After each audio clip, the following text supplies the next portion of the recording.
Ella's scream shook the quiet morning.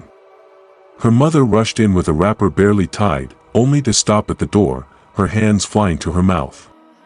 What she saw was not her daughter, not the girl whose beauty made men stammer and old women smile in pride. No. What lay on the mat was a stranger.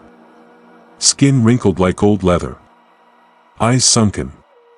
Hair dry and scattered like broom straw. "Mama," Ella cried, her voice cracking, "what is happening to me?" But no one had an answer. Just yesterday, she was the envy of the village, about to marry the wealthiest man anyone had ever seen. Today, even her reflection fled from her. In the village of Umueze, there lived a girl named Ella. She was the most beautiful girl in the land. Her skin was smooth like fresh palm oil, and her beauty glowed like the morning sun after rainfall. When she passed, people paused. Even the breeze seemed to follow her. But what made Ella truly special was not just her face, it was her heart. She was humble. No matter how much people praised her, she still greeted her elders with 2 hands and a bow. She helped old women carry firewood and fetched water for tired neighbors. She never raised her voice. She never looked down on anyone. People loved her deeply. Children ran after her, and mothers prayed their daughters would grow up to be like her. Suitors came with gifts, beads, wrappers, baskets of yam, goats. Each man wanted to be the lucky one to marry Ella. But she did not rush. She smiled kindly and said the gods would choose the right time. Her parents, proud and joyful, always spoke about her. "Our daughter is a light," her mother would say. The gods smiled when she was born. Her father, Ezioka, was not a wealthy man. He tapped palm wine and told stories under the moon. But whenever he spoke of Ella, his chest would rise with pride. "I may not have riches," he often said, "but my daughter is a blessing carved by the gods themselves." Ella had a friend named Uju. Their mothers were close, so the girls had grown up like sisters. Uju was also beautiful, but not like Ella. Uju's beauty was the kind that made you look twice. Ella's beauty was the kind that made you never want to stop looking. Uju smiled in public, but inside her heart, she had begun to feel heavy. People didn't praise her the way they praised Ella. They didn't bring her gifts or mention her name when speaking of grace.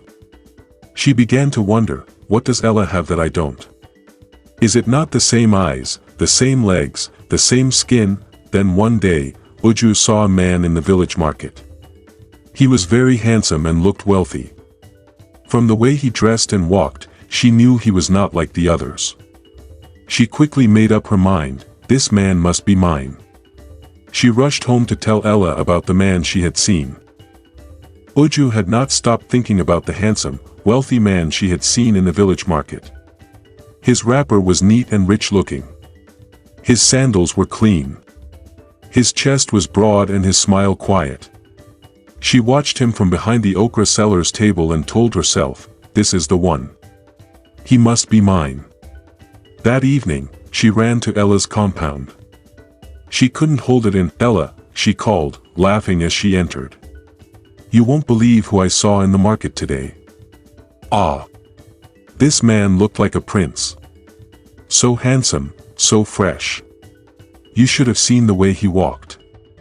I think he's rich too. He looked like somebody from the king's family.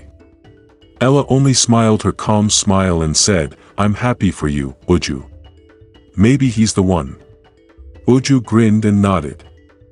"He will be mine, you'll see." But something happened that Uju did not expect. A few days later, the same handsome man saw Ella. He had come back to the market, and as he stood by the yam stall, his eyes caught someone, walking past. It was Ella, carrying a basket of vegetables, her scarf tied neatly over her head.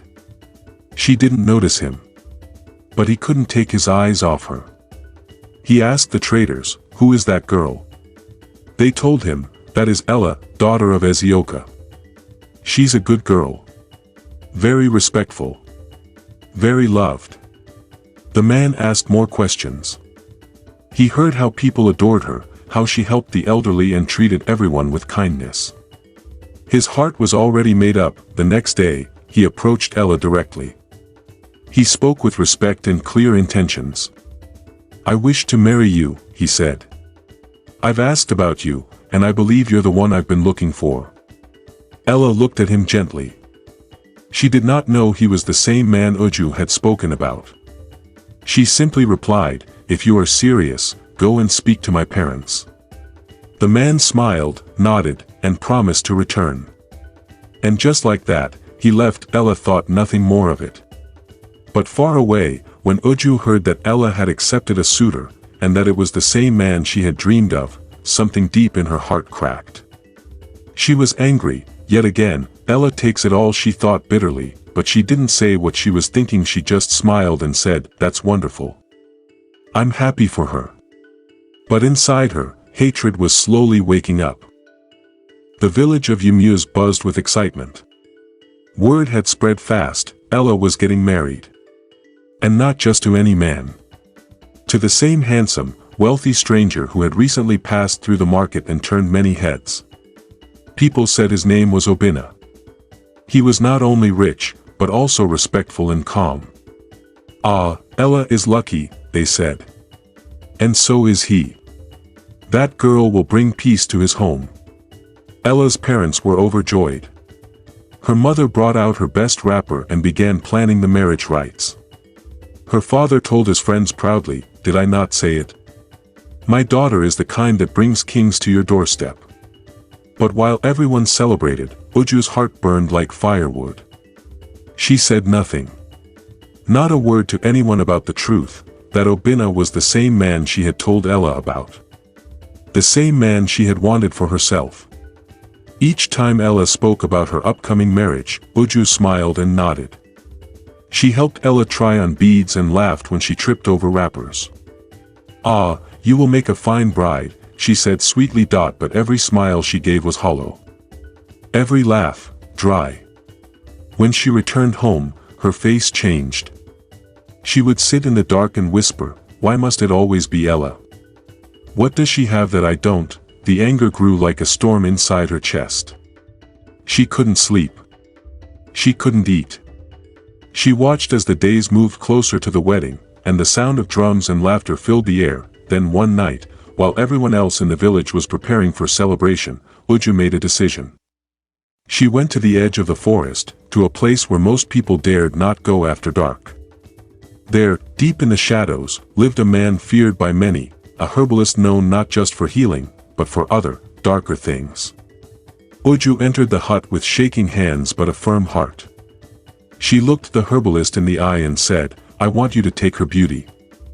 I want Ella to wake up and see what it feels like to be nothing." The old man looked at her for a long time, then nodded slowly.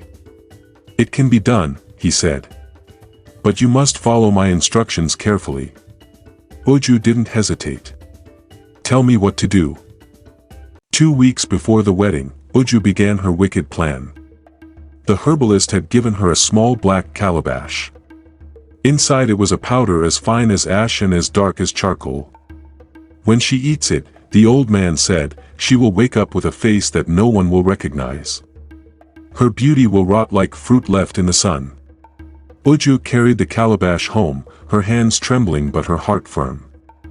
That night, she did not sleep. She sat by the fire, watching the flames, thinking about the smile on Ella's face when she spoke of Obinna. "That smile will disappear," she whispered to herself. "Let me see if he will still want you when you are nothing." The next day, Uju went to the market early. She bought Ella's favorite things, fresh palm oil, ripe plantain, and well-smoked fish. She returned home and cooked carefully. She made Ella's favorite soup, turning the spoon slowly, letting the smell rise into the air. When the food was ready, she added the powder, just as the herbalist instructed, only a small pinch. She stirred it in with steady hands, then dished the food into a clean clay bowl. Then she went to call Ella. "Ella," she said, smiling like nothing was wrong. "Come and eat, my friend. I made your favorite. You must enjoy before your big day." Ella came without suspecting anything. She sat on the mat and thanked Uju. "You're too kind. I've been so busy with marriage plans, I haven't even rested." Uju laughed gently. "You deserve it, my sister." Ella ate happily, licking her fingers and praising the food. "Uju, this soup is sweet. You'll make a good wife." Uju smiled, nodding. "Eat well." Later, Ella thanked her again and went home, her heart full of joy, her belly full of poison. That night, she slept peacefully. But when the rooster crowed the next morning, and the first sun touched her face, a loud scream burst from her room. A scream that made birds fly from trees, and her mother dropped the pot she was holding. "Mama!" Ella cried. "My face! What is happening to my face?" Her beauty was gone. Ella's scream shook the house. Her mother was the first to rush in, tying her wrapper in panic. Her father followed, stepping over the broken calabash at the door. But when they entered the room and saw their daughter's face, they both froze. "Ah!" her mother gasped, her hand flying to her chest. Ella sat on the mat, crying like a child. Her hands covered her face, but what peeked between her fingers was enough to make her mother fall to her knees. The smooth skin that once glowed now looked shriveled like burnt yam peels. Her lips were dry, her eyes hollow, her hair rough and dull. "This cannot be my daughter," her father said, shaking his head. "This is not my Ella." But it was her. The girl who had once made strangers stop and stare now could not even face her own reflection. Her mother brought water, soap, and palm oil. She tried washing her face, praying it was dust or maybe something that could be scrubbed away. But the more she cleaned, the worse it looked. Word spread quickly through the village. By afternoon, people started whispering. Some came to peep through the window. Others said it was the gods, that maybe Ella had offended a spirit. Some shook their heads and walked away in silence. And Uju? Uju came too. She came with a wrapper tied neatly and fake tears in her eyes. She held Ella's hands and said, "Oh, my friend, this is not fair. Why would this happen to you, just before your wedding?" Ella looked at her with tears running down her cheeks. "Uju, I don't know what I did. Yesterday I was fine. Today, I don't even know who I am." Uju hugged her, pretending to cry. But behind her back, her eyes were dry, her heart full. "Now you know how it feels," she thought. "Let's see if Obinna will still want you now." The whole village waited. Everyone expected Obinna to change his mind, to walk away quietly and return to wherever he came from. But what happened next surprised everyone. When Obinna heard the news, he was in the middle of final wedding arrangements. People had already started preparing for the big celebration. But then a small girl ran into the compound. Breathless, "Uncle," she cried. "Come quickly. Something has happened to your bride." Obinna rushed to Ella's home without a word. When he arrived, he saw a crowd outside. Some were whispering. Others shook their heads in pity. He pushed through them and entered the house. Inside, Ella sat on the floor with her head down. Her face, once glowing and smooth, was now wrinkled and dry like old bark. Her hands trembled. Her mother knelt beside her, crying quietly. Her father stood in the corner, lost in thought. But Obinna did not step back. He walked up to Ella and gently knelt in front of her. "Ella," he said. She did not look up. "Don't," she whispered. "Don't look at me. Please go. I know what I look like now." But Obinna only held her hands. "I came to marry you, not just your face. What happened to you is not your fault. I will not leave you like this."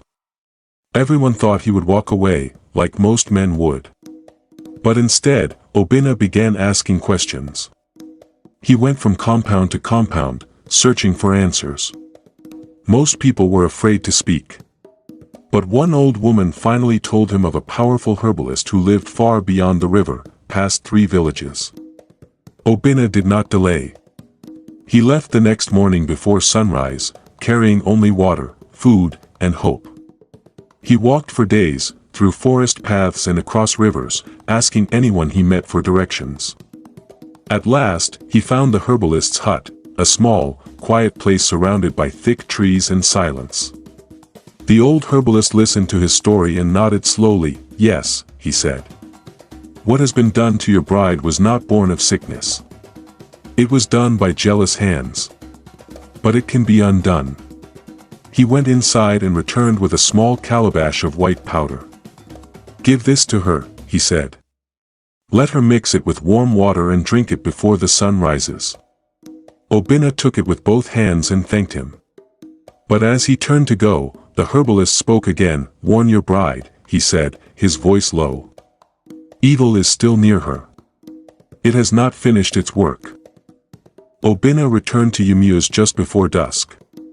Dust covered his clothes, and his eyes looked tired, but in his hands, he held a small calabash wrapped in white cloth. Ella had not left her room since the day her face changed. She no longer answered when people called. Her food remained untouched. Even her own reflection feared her. Her mother sat beside her, sighing deeply with every breath. Her father no longer spoke. When Obinna stepped inside, Ella looked up slowly, then turned her face away. "You came back," she said, her voice dry. "I told you I would," he replied, sitting beside her. "And I didn't come empty-handed." He unwrapped the cloth and brought out the calabash. "A powerful herbalist gave me this. He said it will break the spell. But he also said something else."